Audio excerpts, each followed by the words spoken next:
শহরে শিল্পের মহোৎসব রবিবার শেষ হলো প্রথম সীমা অ্যাওয়ার্ড শো, নবীন শিল্পীদের শিল্প প্রতিযোগিতা এবং এক মাসব্যাপী প্রদর্শন। গত এক মাসে প্রতিদিন শিল্প নিয়ে চলেছে আড্ডা, অনুষ্ঠিত হয়েছে নাট্যকল্প। Seema gallery, academy of fine arts, Ramdulari park এবং স্টুডিও 21-এর প্রদর্শনীতে মাস জুড়ে নেমেছে অনুরাগীদের ঢল। বৃষ্টি ভেজা রবিবাসরীয় সন্ধেই এই বিপুল আয়োজন শেষ হলো সুমন মুখোপাধ্যায়ের ইকোস দিয়ে। শেষ দিনেও শিল্পরসিকদের ভিড় ছিল চোখে পড়ার মতো।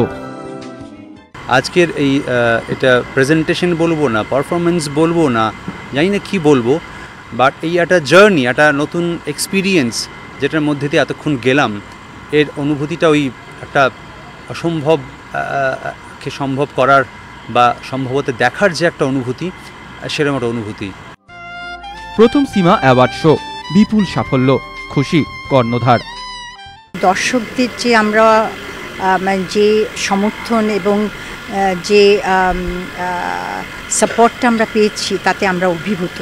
আমাদের আশা যে কলকাতায় এটা একটা শিল্পের চেতনা এবং ভাবনার দিক দিয়ে একটা নতুন সময়ের সূচনা করবে। 14ই মার্চ শুরু হয়েছিল প্রদর্শনী, তারও আগে শুরু হয় বাছাই পর্ব। এক মাস ব্যাপী এই বিপুল কর্মকাণ্ডই এদিন শেষ হলো। এক মাস ব্যাপী সীমা অ্যাওয়ার্ড শো শেষ হলো।